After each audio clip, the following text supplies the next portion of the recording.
You want to know why the red pill is so dangerous to a gynocentric social order or a social order in general, or why religious people think that it's the devil? It's because it has the potential to upset that society. It has the potential to throw things off. As you were saying before, this male sex drive and the performance that is necessary, or used to be necessary to get, is no longer there. Pornography is making these guys listless and lazy, and I would 100% agree with you. 100% agree. It is a sedation. I said in the first part of Reignite, I said, I can't help you at all until you get unsedated. I can give you all the advice in the world. I can give you practical, actionable information, and it will mean jack shit to you if you can't get out of bed. It will mean nothing to you if all you're going to do is read it, close the book, and then go back to jerking. Read it, close a book, and pop pills, or smoke weed, or call Uber Eats, or play Call of Duty. What are you playing these days? What's the hot game? It's not Space Marine 2 anymore. That couldn't be Space Marine 2. But I can't do anything for you until you can get off your fucking ass. And you have to form new neural pathways. You have to habituate yourself to being the guy that gets to the gym, to being the guy that is more self-disciplined, and to be so for yourself. Not because you want to be a better husband for your wife, not because you want to be a more eligible bachelor for 34-year-old washout chick here. None of that, because you need to be the one that you improve for. And then shit will come. After that, the great thing about this is, like, if the red pill is about male empowerment and those guys get to a state of empowerment, that upsets the fucking apple cart, man. That upsets the system. Guys getting to, you want to know why guys will say, oh, those dudes over there, that's a group of gay guys. They think they're so modern. Look, they're all lifting together with their shirts off, whatever. I don't even know what the fuck that is, right? I don't care what the group is. The feeling behind that is threatening. Guys organizing is threatening. Guys talking together in groups about anything is threatening. You want to know why male space was such a big deal? Like right around September, October, we were having this conversation on male space, which is a conversation and a chapter after chapter. I've written about this dozens of times, and people don't get it. They think that, oh, well, men can go make whatever space they want to. But that's not what we're talking about. We're talking about pre-existing male spaces that women come into and destroy.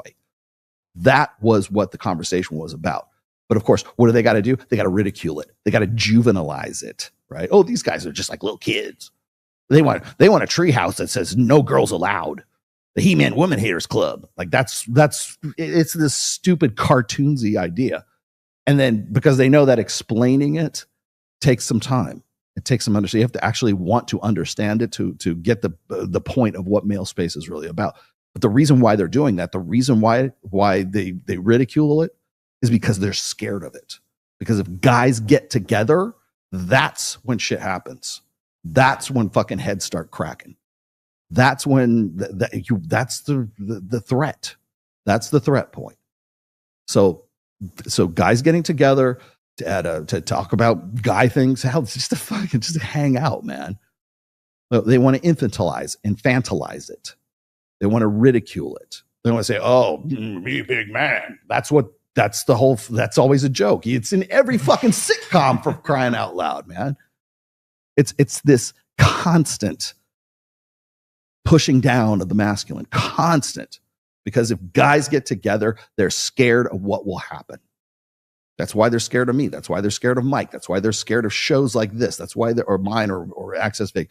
They're scared that guys might get together, think better of themselves, for themselves, and organize and do something about it. That's what scares them shitless. And you know who else it scares shitless? It scares weak, lesser men too, who are effectively trying to identify with the feminine because they think that they're cuttlefish, right? They're sneaky fuckers. They think that if they identify with the feminine, then that's the key to getting pussy. And if they can ridicule guys and they can shit all over anything that's conventionally masculine, so be it. You want to know why your churches are empty? They're devoid of men right now. I remember, I said this before, like I think it was back in 2014, 2015. Like there was this mass exodus of guys from church culture, whatever your church happens to be. And at some point, like these men's ministry guys looked at, where are all the men in the congregation? And they're not, they're all in the manosphere. And I remember talking to these guys, and you know who you are. And I remember talking to these guys and said, well, Rollo, how come the manosphere, well, it was starting to become the manosphere. How come the red pill is so attractive to these guys? I said, because it's not hostile to conventional masculinity. If you go into those churches, it has been a hostile environment. Like they don't want men to organize other than like men's Bible study. That's what they want. And they want to say, oh, you go on your men's retreat and pretend like you're in the movie 300. That's what they want you to do. Like, hey, carry a spirit. I'm going to have a chest. Oh. Feel good, honey? Yeah. Or I love this when you've got, it's usually like the Valentine's Day sermon. I can't wait for Valentine's Day. The Valentine's Day sermon is always like, ladies, God, just let him lead more.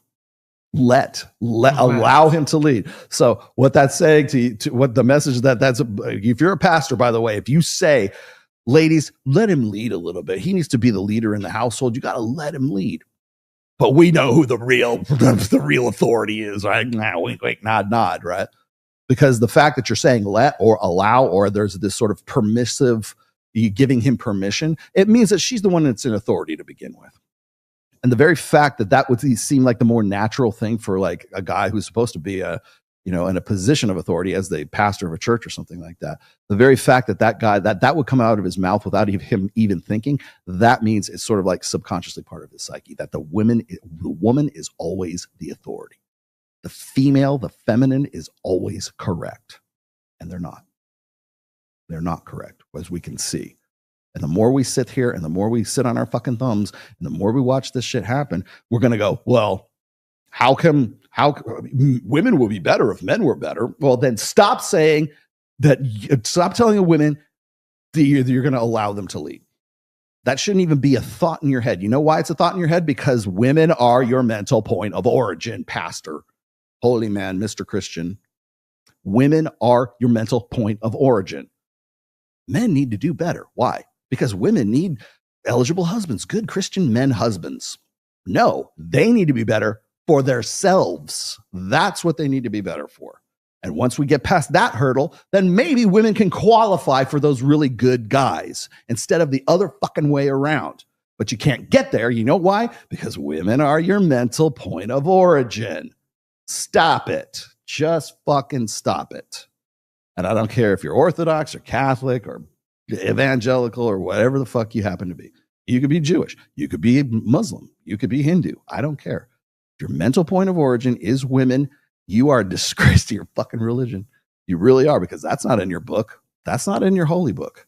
Your holy book says men are the authority over women.